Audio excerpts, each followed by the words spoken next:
तो आइए आज हम नेक्स्ट टॉपिक देखते हैं। क्रिस्टलीय ठोस पदार्थों का वर्गीकरण।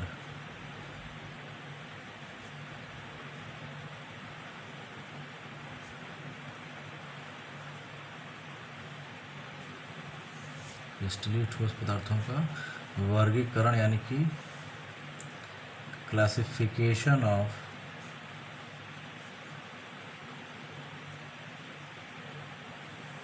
Crystalline solids.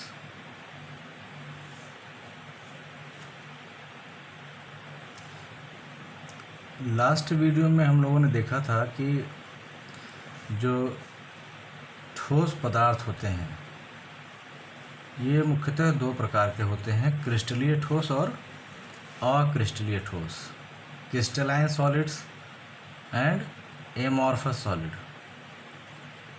तो हमारे आज इस डिस्कशन का जो टॉपिक है वह क्रिस्टलाइन सॉलिड पर बेस्ड है। यह पूरा चैप्टर अगर कहा जाए तो क्रिस्टलाइन सॉलिड पर ही आधारित है। तो हमें क्रिस्टलाइन सॉलिड्स को ही ब्रीफ में पढ़ना है। तो इससे रिलेटेड जो फर्स्ट टॉपिक हम यहाँ देख रहे हैं कि क्रिस्टलीय ठोस पदार्थों का वर्गीकरण। और जैसे ही हम किसी ठोस को क्रिस्टल कहते हैं तो हमारे मन मस्तिष्क में केवल एक बात आती है कि यह ठोस पदार्थ ऐसा है कि जिसके जो अवयवी कण हैं यानी घटक कण हैं वो एक निश्चित व्यवस्था में एक दूसरे से जुड़े हुए हैं। जब ये घटक कण ठोस पदार्थ के क्रिस्टलीय ठोस पदार्थ के घटक कण जब ये एक दूसरे के बहुत निकट आते हैं तो इनमें एक प्रकार का आकर्षण बल कार्य करने लगता है जिसे हम इंटर मॉलिक्यूलर फोर्स अंतराण्विक बल कहते हैं। अब यह बल कई प्रकार का होता है और इसी बल के ही आधार पर यानी कि जो बल इन्हें आपस में बाइंड किए हुए है, बांधे हुए है, उसी बल की प्रकृति के आधार पर जो क्रिस्टलीय ठोस पदार्थ हैं वो चार प्रकार के होते हैं। तो हम यहाँ पर उसका एक छोटा सा क्लासिफिकेशन देखेंगे कि वे कौन कौन से प्रकार हैं। तो फर्स्ट है आणविक ठोस।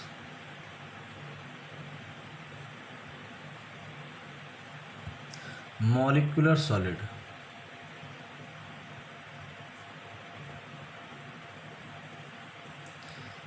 सेकेंड टाइप जो है वो है सहसंयोजक ठोस।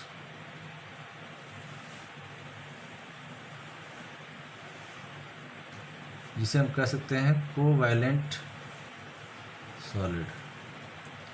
और जो थर्ड टाइप है वो है आयनिक ठोस।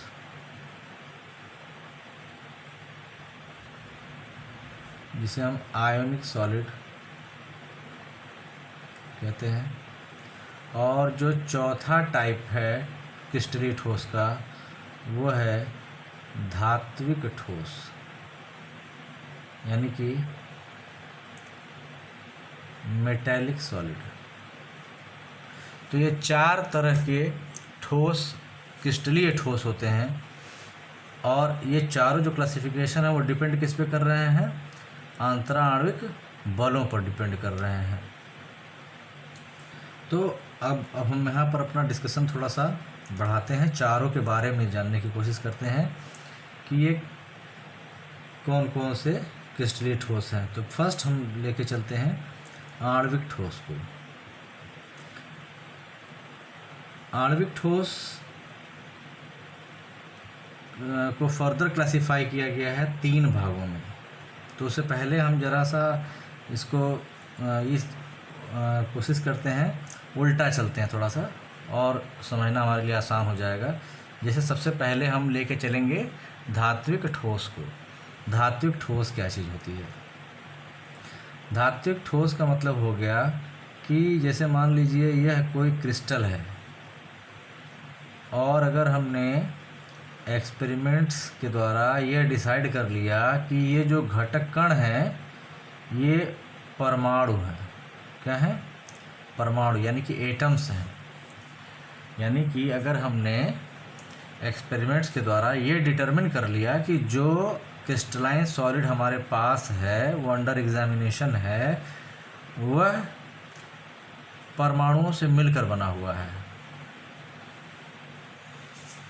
और इन परमाणुओं के बीच यह जो अंतराकणीय बल लग रहा है, अंतराकणीय बल ये जो लग रहा है, और अगर यह धात्विक बल है, जिसे कहेंगे मेटेलिक फोर्स, मेटेलिक फोर्स, यानी कि अगर हमारे ठोस पदार्थ का जो घटक कण है वो परमाणु है, और उनके बीच लगने वाला जो ये अट्रैक्शन फोर्स है वो अगर धात्विक बल है, मेटेलिक फोर्स है, तब हम कहेंगे ये जो सॉलिड है वो मेटेलिक सॉलिड है। तो सबसे सिंपलेस्ट फॉर्म एक तरह से कहा जाए तो हो जाता है, और जिसका एग्जाम्पल होता है आयरन, कॉपर, सिल्वर, गोल्ड, है ना, एल्युमिनियम, मिश्र धातुएं, जैसे पीतल, कांसा आदि जो भी है, तो ये इसके एग्जाम्पल्स हो जाते हैं धात्विक ठोस के। तो एक पार्ट तो इसका ये हो गया, यानी कि मेटेलिक ठोस के बारे में पूछा था कि धात्विक ठोस क्या होते हैं। तो बस हमें इतना ही बताना है कि वह ठोस जिसके अवयवी कण धातु परमाणु होते हैं तथा जो आपस में धात्विक बलों द्वारा बंधे होते हैं, धात्विक बंध द्वारा, मेटेलिक बॉन्ड्स के द्वारा बंधे होते हैं, उन्हें हम धात्विक ठोस कहते हैं। जैसे कि विभिन्न प्रकार के धातु, iron, copper, silver, gold, aluminium, मिश्र धातुएं, ये सभी जो धात्विक ठोस के एग्जाम्पल हो जाएंगे। इसी प्रकार से हम देखते हैं आयनिक ठोस के बारे में। आयनिक ठोस, अब हमें अंदाज़ा हो गया होगा कि एक ऐसा क्रिस्टलीय ठोस जिसके घटक कण आयन हो, विपरीत आवेशित आयन हो, यानी कि अगर एक पॉजिटिव चार्ज है तो दूसरा नेगेटिव चार्ज है, फिर एक पॉजिटिव चार्ज है दूसरा नेगेटिव चार्ज है। यानी कि अगर कोई क्रिस्टलीय ठोस इस प्रकार का हो कि उसका अवयवी कण जो है वो आयन हो, और विपरीत आवेशित आयनों के मध्य जो लगने वाला आकर्षण बल है, अगर वह प्रबल स्थिर वैद्युत आकर्षण बल है, तो हम कहेंगे कि यह जो ठोस है वो आयनिक ठोस है। तो कितना सिंपल चीज़ हो गया कि अगर घटक कण परमाणु है और उनके बीच लगने वाला बल धात्विक बल है तो धात्विक ठोस, अगर घटक कण आयन है और उनके बीच लगने वाला आकर्षण बल प्रबल स्थिर वैद्युत आकर्षण बल है तो वो आयनिक ठोस हो जाता है। और इसके एग्जाम्पल जितने हम आयनिक यौगिक जानते हैं जो सॉलिड फॉर्म में एग्जिस्ट करते हैं, उन्हें हम सभी को बोलेंगे। जैसे NaCl है, अगर ये सॉलिड फॉर्म में है तो आयनिक ठोस। मैग्नीशियम ऑक्साइड अगर ये सॉलिड फेज में है तो आयनिक सॉलिड। जिंक सल्फाइड है अगर ये सॉलिड फेज में है। सोडियम नाइट्रेट है अगर ये सॉलिड फेज में है। तो अगर ये सभी सॉलिड फेज में हैं, यानी गलित अवस्था में नहीं हम बात कर रहे हैं, हम बात कर रहे हैं किसमें, सभी सॉलिड स्टेट में होने चाहिए, तो वो कौन से सॉलिड कहे जाएंगे, आयनिक सॉलिड कहे जाएंगे। इसी प्रकार से हमारा जो ये एग्जाम्पल है, हमें अब ये डिफाइन हो चुका होगा कि हमने मन में यह परिभाषित कर ही लिया होगा कि एक ऐसा क्रिस्टलीय ठोस जिसके घटक कण अधातु के परमाणु हों, अधातु के परमाणु। एक ऐसा क्रिस्टलीय ठोस जिसके घटक कण अधातु के परमाणु हों और सभी पूरे के पूरे क्रिस्टल में जो सभी परमाणु हैं वो एक दूसरे से यानी निकटवर्ती परमाणुओं के से सहसंयोजक बंध के द्वारा आपस में इस प्रकार से जुड़े हुए हों। तो अगर हर एक परमाणु अपने निकटवर्ती परमाणु से सहसंयोजक बंध के द्वारा इस प्रकार से जुड़ा होगा तो ये एक बहुत बड़ा सा नेटवर्क बना लेते हैं, है ना। यानी कि ऐसा क्रिस्टलाइन सॉलिड जिसके अवयवी कण अधातु के परमाणु हों तथा जो आपस में सहसंयोजक बंधों से जुड़े हों तो उन्हें हम सहसंयोजक ठोस कहते हैं। और ये आपस में सभी परमाणु आपस में निकटवर्ती परमाणुओं के साथ सहसंयोजक बंध बना लेते हैं, जिससे इसकी जो संरचना है, इसका जो स्ट्रक्चर है वो बहुत विशाल हो जाता है, बहुत बड़ा हो जाता है, एक जालवत संरचना बन जाती है। तो जिस वजह से हम इसे विशाल अणु भी कहते हैं, जाइंट मॉलिक्यूल्स कहा जाता है। यानी कि ये अधातु के परमाणु जब आपस में सहसंयोजक बंध के द्वारा जुड़ जाते हैं तो ये बड़ा नेटवर्क बना लेते हैं, जिसकी वजह से हम इसे विशाल अणु कहते हैं। और नेटवर्क बनने के कारण हम सहसंयोजक ठोस को एक दूसरे नाम से भी जानते हैं, जिसे हम नेटवर्क ठोस भी कहते हैं, यानी कि नेटवर्क सॉलिड। तो हमारे एग्ज़ाम के पॉइंट ऑफ व्यू से, ऑब्जेक्टिव के पॉइंट ऑफ व्यू से ये बड़ा इंपॉर्टेंट हो जाता है कि विशाल अणु किस प्रकार के आए क्रिस्टलाइन ठोस में बनते हैं, या नेटवर्क सॉलिड कौन से ठोस को कहा जाता है। तो हमें ये ध्यान होना चाहिए कि नेटवर्क सॉलिड सहसंयोजक ठोस को ही कहा जाता है। जैसे इसका एग्जाम्पल देखा जाए, जैसे डायमंड है, डायमंड यानी कि हीरा। हीरा जो होता है उसमें क्या होता है कि पूरे के पूरे कार्बन परमाणु होते हैं, है ना। सभी परमाणु जो है वे कार्बन परमाणु होते हैं और ये चतुष्फलकीय व्यवस्था में जुड़े होते हैं। सभी कार्बन परमाणु होते हैं और सभी चतुष्फलकीय व्यवस्था में एक दूसरे से जुड़े होते हैं और बहुत ही हार्ड सॉलिड बनाते हैं और बहुत ही चमकदार होता है, बहुत ही विशिष्ट गुण वाला एक ऐसा ठोस पदार्थ बनता है जिसे हम डायमंड कहते हैं। इसी प्रकार से एक दूसरा ठोस होता है जैसे ग्रेफाइट, जो पेंसिल की लीड में भी इस्तेमाल किया जाता है। पेंसिल की लीड बनाने में ग्रेफाइट का इस्तेमाल किया जाता है और यह स्लिपरी नेचर का होता है और ये हेक्सागोनल रिंग्स होती हैं। जैसे एक दो ब्रेड के पीसेस ले लिए जाएं और दोनों ब्रेड के पीसेस के बीच में मक्खन लगा दिए जाएं, फिर एक ब्रेड फिर मक्खन, फिर ब्रेड, फिर मक्खन, फिर ब्रेड, एक फिर मक्खन, यानी इस तरह की एक व्यवस्था बन जाती है। इसमें कार्बन के इस प्रकार के जो नेटवर्क होते हैं उसमें हेक्सागोनल रिंग के माध्यम से, यानी कि एक षटकोणीय संरचना होती है ग्रेफाइट में कार्बन परमाणुओं की, जिसमें केवल कार्बन होते हैं। इस प्रकार से रहते हैं और यह एक परत है, इसके ऊपर दूसरी परत, तीसरी परत, चौथी परत, यानी परत दर परत ये होते हैं और ये संरचना ग्रेफाइट कहलाती है और यह भी एक नेटवर्क सॉलिड का एग्जाम्पल है। फिर इसी प्रकार से हम देखते हैं क्वार्ट्ज की बात करते हैं, जो कुछ और नहीं बल्कि SiO2 सिलिका होता है। सिलिका यानी क्वार्ट्ज, जब ये भी इसमें यानी SiO2 यूनिट जो होती है वो भी जब एक नेटवर्क फैशन में टेट्राहेड्रल मैनर में जुड़ जाती है तो बहुत बड़ी संरचना बनाती है और बहुत इम्पोर्टेंट ये भी होता है। सिलिकॉन कार्बाइड SiC, ये भी एक नेटवर्क सॉलिड का एग्जांपल है। बोरान नाइट्राइड, एल्युमिनियम नाइट्राइड और एक और एग्जांपल है ब्लैक फास्फोरस, है ना। तो ये सब एग्जांपल्स जो होते हैं वो ऑब्जेक्टिव में कहीं ना कहीं घुमा फिरा कर पूछे भी जाते हैं कि निम्न में कौन कोवैलेंट सॉलिड का एग्जांपल है। तो हमें ये ध्यान रखना पड़ेगा ये सब नेटवर्क सॉलिड्स हैं और इन्हीं को हम कोवैलेंट सॉलिड के नाम से जानते भी हैं, ठीक है। अब हम देखते हैं आणविक ठोस के बारे में। अब ये सबसे बड़ा हो जाता है, लेकिन हमें एक जो इनिशियल डिफिनीसन है वो तो हम यहाँ बता सकते हैं कि एक ऐसा क्रिस्टलाइन सॉलिड जिसके घटक कण अणु हो तथा जिनके बीच में जो बल कार्य कर रहा हो वो वांडर वाल बल हो।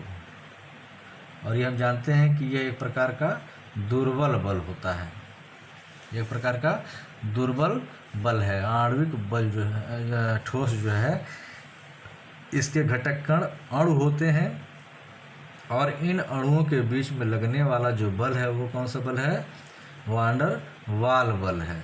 तो ऐसे ठोस को हम आणविक ठोस कहते हैं। और इनको पुनः उपवर्गों में विभाजित किया गया है। इनको 3 प्रकार में बांटा गया है। इनको फर्दर हम क्लासिफाई करते हैं 3 तरह से। पहला हम कहते हैं अध्रुवीय आणविक ठोस। क्योंकि हम जानते हैं कि अणु जो होते हैं वास्तव में ये परमाणुओं द्वारा मिलकर बने होते हैं, और परमाणु जब आपस में सहसंयोजक बंध से जुड़ जाते हैं तो वे अणु बनाते हैं। तो इसमें कई परमाणु भी हो सकते हैं, और एक परमाणु मिलकर क्या बना लिया, अणु बना लिया, तो ये एक सेपरेट मॉलिक्यूल हो गया, सेपरेट अणु हो गया। उसी तरह से एक दूसरा अणु हो गया जिसमें अंदर कई परमाणु हो सकते हैं जो आपस में सहसंयोजक बंध के द्वारा जुड़े होंगे, लेकिन इन दोनों के बीच में कोई सहसंयोजक बंध नहीं है, लेकिन इनके पास में आने पर एक आकर्षण बल डेवलप हो जाता है। जो कौन सा बल है, वान डर वाल बल है। तो यहाँ पर जो बल डेवलप होता है इनके पास में आने पर, वो डिपेंड करता है इन कणों की प्रकृति पर या इन अणुओं की प्रकृति पर कि ये अणु किस प्रकार के हैं। तो हम जानते हैं कि सहसंयोजक बंध जो होता है वो 2 प्रकार का होता है, जिसके आधार पर जो सहसंयोजक अणु होते हैं वो भी 2 प्रकार के हो जाते हैं, जैसे ध्रुवीय और अध्रुवीय बंध। तो सहसंयोजक बंध ध्रुवीय और अध्रुवीय 2 प्रकार का होता है। अध्रुवीय बंध ऐसा होता है जैसे H2 मॉलिक्यूल है, इसमें H2 मॉलिक्यूल में 2 परमाणु हाइड्रोजन के हैं जो आपस में बंधे हुए हैं। तो दोनों की विद्युत ऋणात्मकता समान होने की वजह से जो इन दोनों के बीच में जो साझेदारी का युग्म इलेक्ट्रॉन है, यह बंध 2 इलेक्ट्रॉनों की साझेदारी से बना हुआ है। एक इलेक्ट्रॉन इसने दिया है साझेदारी का, एक इलेक्ट्रॉन हाइड्रोजन ने दिया है। हाइड्रोजन परमाणु के पास 1 इलेक्ट्रॉन होता है, तो दोनों ने 1-1 इलेक्ट्रॉन की जब साझेदारी कर ली तो इनके बीच में एक सहसंयोजक बंध बन गया। ये सारी चीज़ें आप फर्स्ट ईयर में पढ़ चुके हैं। तो उसी प्रकार से जैसे मान लीजिए Cl2 है, यहाँ भी दोनों ही परमाणु किस चीज़ के हैं, Cl के हैं। तो दोनों ने यहाँ पर भी इनके बीच में भी एक सहसंयोजक बंध बना है, अर्थात इन्होंने भी आपस में 1 इलेक्ट्रॉन की साझेदारी की है। तो जब दोनों ही परमाणु सेम क्षमता वाले हो जाएंगे, दोनों की विद्युत ऋणात्मकता समान होगी, तो जो साझेदारी का युग्म इलेक्ट्रॉन होगा वो दोनों परमाणुओं के मध्य में स्थित हो जाता है। जिस प्रकार से इन दोनों परमाणुओं पर कोई चार्ज डेवलप नहीं हो पाता है, कोई आवेश डेवलप नहीं हो पाता। और आवेश डेवलप होने के पीछे जो सिद्धांत है वो क्या है कि जैसे कि मान लीजिए एक हाइड्रोजन परमाणु, एक Cl परमाणु, यानी जो HCl का हम एक एग्जांपल लेते हैं कि HCl में अगर 2 परमाणु हैं और दोनों ही क्या है, दोनों की क्षमता अलग अलग है, तो यानी कि एक जो Cl है वो अधिक विद्युत ऋणात्मक है, हाइड्रोजन की विद्युत ऋणात्मकता Cl से कम होती है, और दोनों ने साझेदारी करके यहाँ पर एक सहसंयोजक बंध बनाया था। लेकिन चूंकि Cl की क्षमता हाइड्रोजन की क्षमता से अधिक है, तो वो साझेदारी के युग्म इलेक्ट्रॉन को अपनी तरफ Cl क्या करता है, थोड़ा सा अट्रैक्ट कर लेता है, जिसके पास से इसके पास आंशिक रूप से अधिक इलेक्ट्रॉन हो जाते हैं और ये आंशिक रूप से ऋणावेशित हो जाता है, और इसके पास आंशिक रूप से इलेक्ट्रॉन की कमी हो जाती है और ये आंशिक रूप से धनावेशित हो जाता है। तो ऐसे सहसंयोजक बंध को हम कहते हैं ध्रुवीय सहसंयोजक बंध, यानी कि ऐसा सहसंयोजक बंध जिसमें दोनों ही परमाणु सहसंयोजक बंध द्वारा जुड़े दोनों ही परमाणु जो है कैसे हो जाए, आवेशित हो जाए, आंशिक रूप से आवेशित हो जाए। ऐसे सहसंयोजक बंध को हम ध्रुवीय सहसंयोजक बंध कहते हैं, और ऐसे अणु को ध्रुवीय अणु कहते हैं। इसी प्रकार से यहाँ पर जो सहसंयोजक बंध है, सहसंयोजक बंध से जुड़े दोनों परमाणुओं पर अगर कोई चार्ज डेवलप नहीं होता तो इसको हम अध्रुवीय कहते हैं। तो इसी के आधार पर 2 प्रकार हो जाता है यहाँ पर। तो यहाँ अगर अध्रुवीय आणविक ठोस है की हम बात कर रहे हैं, तो अध्रुवीय आणविक ठोस में अब हम ये कहेंगे, अभी तक तो हम ये कह रहे थे कि एक ऐसा क्रिस्टलीय ठोस जिसके घटक कण अणु हों तथा इनके बीच में अगर दुर्बल वान डर वाल बल कार्य कर रहा हो तो इसे हम आणविक ठोस कहते हैं। लेकिन अगर इन अणुओं में भी अगर हम बात करें, उनके टाइप पर बात करें, और अगर यह अणु अगर अध्रुवीय आणविक ठोस यानी कि अध्रुवीय है, यानी कि अगर यह जो अणु है वो कैसा हो, अध्रुवीय हो, तो कह सकते हैं कि वे आणविक ठोस जिनके अवयवी कण अध्रुवीय सहसंयोजक अणु हों और जो आपस में वीक वान डर वाल फोर्स द्वारा बंधे हों। तो यहाँ पर 2 अणुओं के बीच लगने वाला जो वान डर वाल बल है, इसको हम डिस्पर्सन फोर्स कहते हैं, डिस्पर्सन फोर्स कहते हैं। तो अगर 2 अध्रुवीय सहसंयोजक ठोस, अध्रुवीय, अभी अणु डिफाइन हो गए कि ये अणु कौन से हैं, अध्रुवीय सहसंयोजक अणु हैं। तो यह ठोस जो है क्या कहलाएगा, अध्रुवीय आणविक ठोस कहलाएगा। और इन अणुओं के बीच में लगने वाला जो बल होगा वो डिस्पर्सन फोर्स होगा। नेक्स्ट थिंग होती है ध्रुवीय आणविक ठोस।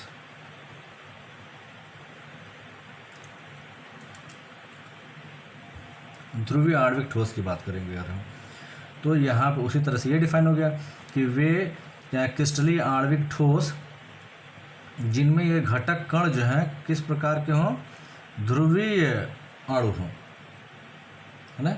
वे आणविक ठोस जिनके अवयवी कण ध्रुवीय सहसंयोजक अणु हों और इनके बीच में लगने वाला जो बल हो। अब ध्रुवीय का मतलब हो गया इस तरह का डाइपोल, यानी कि दो अणु हैं और इन दोनों अणुओं में एक सिरा धनात्मक हो, दूसरा सिरा ऋणात्मक हो, और इधर वाले में एक सिरा धनात्मक इधर हो, ऋणात्मक इधर हो। तो जो विपरीत आवेश वाले सिरे जब एक दूसरे के पास आएंगे तो इनके बीच में एक अट्रैक्शन फोर्स डेवलप होता है, और इस अट्रैक्शन फोर्स को हम कहते हैं द्विध्रुव। द्विध्रुव यह एक द्विध्रुव हुआ और ये एक द्विध्रुव, डाइपोल डाइपोल कह सकते हैं इसको, डाइपोल डाइपोल इंटरैक्शन या डाइपोल डाइपोल आकर्षण बल, डाइपोल डाइपोल आकर्षण बल। तो वही हम कहेंगे कि वे आणविक ठोस जिनके अवयवी कण ध्रुवीय सहसंयोजक अणु हों और जो आपस में द्विध्रुव आकर्षण बल के द्वारा जुड़े हों, तो इन्हें हम कहेंगे ध्रुवीय आणविक ठोस। जैसे इसका एग्जाम्पल हो जाएगा ध्रुवीय आणविक ठोस का एग्जाम्पल हो जाएगा जैसे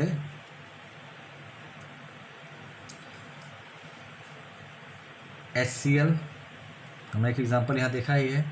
HCl अगर सॉलिड स्टेट में, जो भी चर्चा करेंगे चूँकि ये और भी फेज इसके हो सकते हैं, संभव है, तो इसलिए हम सॉलिड यहाँ ब्रैकेट में S लिख देंगे, तो इसका मतलब जो सॉलिड स्टेट होना चाहिए। SO2 जो सल्फर डाइऑक्साइड गैस है, लेकिन जब ये सॉलिड फेज में कन्वर्ट कर दिया जाएगा, अमोनिया है, इसको जब हम सॉलिड फेज में कन्वर्ट कर देंगे तब ये जो है, यानी कि HCl हो, SO2 हो, अमोनिया हो, अगर हमारे एग्ज़ाम में ये दे दिया जाए तो हमें ये पता है कि HCl हो चाहे SO2 हो चाहे अमोनिया हो, हैं तो ये सहसंयोजक अणु, लेकिन ये नेटवर्क सॉलिड नहीं बनाते हैं। तो जब नेटवर्क सॉलिड नहीं बनाते हैं तो ये डिस्क्रीट मॉलिक्यूल टाइप के होंगे। और अगर इसके ब्रैकेट में लिखा है solid HCl, solid SO2, solid ammonia, ये किस प्रकार के ठोस हैं, तो ये अंदाज़ा नहीं लग पाता है कि हम यहाँ ठोस की बात कर रहे हैं, क्योंकि हम इन्हें ठोस की अवस्था में देखते भी नहीं हैं। लेकिन अगर इनके ब्रैकेट में सॉलिड लिखा हुआ है तो इसका मतलब ये आणविक ठोस के एग्जाम्पल हैं। और किस तरह के आणविक ठोस के एग्जाम्पल हैं, ध्रुवीय आणविक ठोस के एग्जाम्पल है, क्योंकि ये ध्रुवीय सहसंयोजक बंध आपस में बनाते हैं। क्योंकि इनके आप देख रहे हैं परमाणु अलग अलग हैं, परमाणु अलग हैं और एक परमाणु अधिक विद्युत ऋणात्मक है, दूसरा कम विद्युत ऋणात्मक है। तो इस प्रकार से पोलैरिटी यहाँ पर डेवलप हो जाती है। जो थर्ड टाइप है इसमें, इसको हम यहाँ देखते हैं, इसको बोलते हैं हाइड्रोजन बंधित। हाइड्रोजन बंधित आणविक ठोस। तो इसके नाम ने ही बता दिया कि जो इस प्रकार के ठोस के जो घटक कण होंगे वे एक दूसरे के पास जब आएंगे तो आपस में क्या करेंगे, हाइड्रोजन बंध बना लेंगे, हाइड्रोजन बॉन्ड बना लेंगे।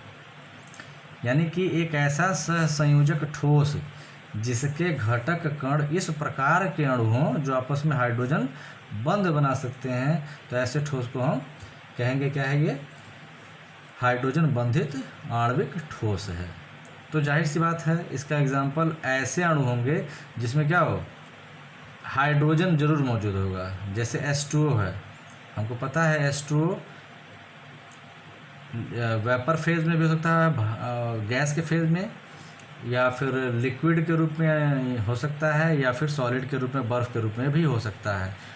वो उसके टेम्परेचर प्रेशर की कंडीशन पर डिपेंड करता है। तो अगर H2O के ब्रैकेट में यहाँ लिक्विड लिखा होगा तब तो एग्जाम्पल होगा नहीं। तो सबसे पहले चीज़ क्या होनी चाहिए, जो भी सब्सटेंस होना चाहिए, जो भी एग्जाम्पल यहाँ डिस्कस करेंगे उसके ब्रैकेट में क्या, या यह स्पष्ट होना चाहिए कि जो एग्जाम्पल यहाँ हम आपसे पूछ रहे हैं वो क्या है, ठोस अवस्था में है। तो H2O सॉलिड होना ज़रूरी है। अगर H2O सॉलिड है और H2O के मॉलिक्यूल्स आपस में क्या करते हैं, हाइड्रोजन बंध बनाते हैं, ये हमने पढ़ रखा है। तो ये कैसा हो जाएगा, हाइड्रोजन बंधित आणविक ठोस, यानी कि ये बर्फ आइस की बात कर रहे हैं, ठीक है। उसी तरह से HF है, हाइड्रोजन फ्लोराइड, यहाँ पर भी अगर S लिखा हुआ सॉलिड फेज में है तो ये निश्चित ही क्या होगा, ये भी हाइड्रोजन बंधित आणविक ठोस होगा। तो ये इस प्रकार से हम कह सकते हैं कि क्रिस्टलीय पदार्थों का वर्गीकरण हो जाता है, और बहुत इम्पॉर्टेंट और छोटा टॉपिक है, और स्कोरिंग है कह सकते हैं, ऑब्जेक्टिव क्वेश्चन के पॉइंट ऑफ व्यू से बहुत इंपॉर्टेंट, और छोटी छोटी टिप्पणियाँ निकल करके इसमें आती हैं, तो इसे हम तैयार कर लेंगे। ये आज का कंप्लीट लेक्चर है, बाकी नेक्स्ट लेक्चर में। अब जैसा कि मैंने आपसे पहले भी कहा था कि वीडियो के लास्ट में मैं आपको इसका रिटन मैटर भी दूंगा, तो इसका स्क्रीनशॉट इसका लेकर आप इसको अपनी कॉपी में कंप्लीट कर लेंगे।